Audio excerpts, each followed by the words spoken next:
चला तर आज आपण उरलेले रात्रीच्या पोळ्यांची कुटके बनवूया। त्यासाठी मी एवढं सगळं कापून घेतलंय, कांदा, टोमॅटो, कोथिंबीर, तेल घातलंय, तुकडे बारीक करून घेतले पोळ्यांचे, जिरं घातलंय, थोडीशी मोहरी घालूयात, कांदा टाकून घेऊयात, त्याला चांगल्या प्रकारे लाल होईपर्यंत ठेवायचं, नंतर टोमॅटो टाकूयात।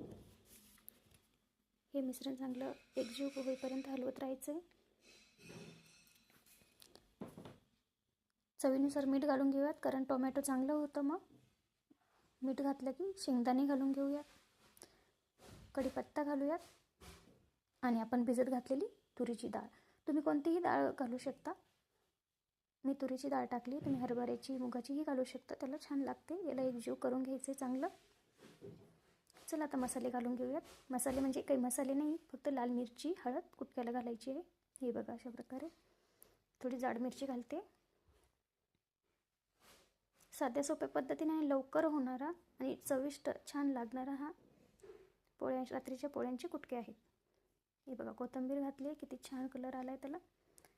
चला आता पाणी घालून घेऊयात। पाणी टाकायचं, थोडंसं उकळी येईपर्यंत त्याला ठेवायचं आहे।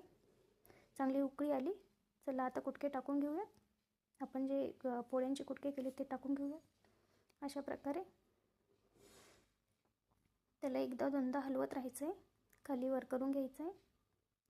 नक्की ट्राय करून बघा, ही रेसिपी खूप छान लागते। माझे व्हिडिओ आवडत असेल कमेंट, लाईक, सबस्क्राईब नक्की करा। थँक्यू।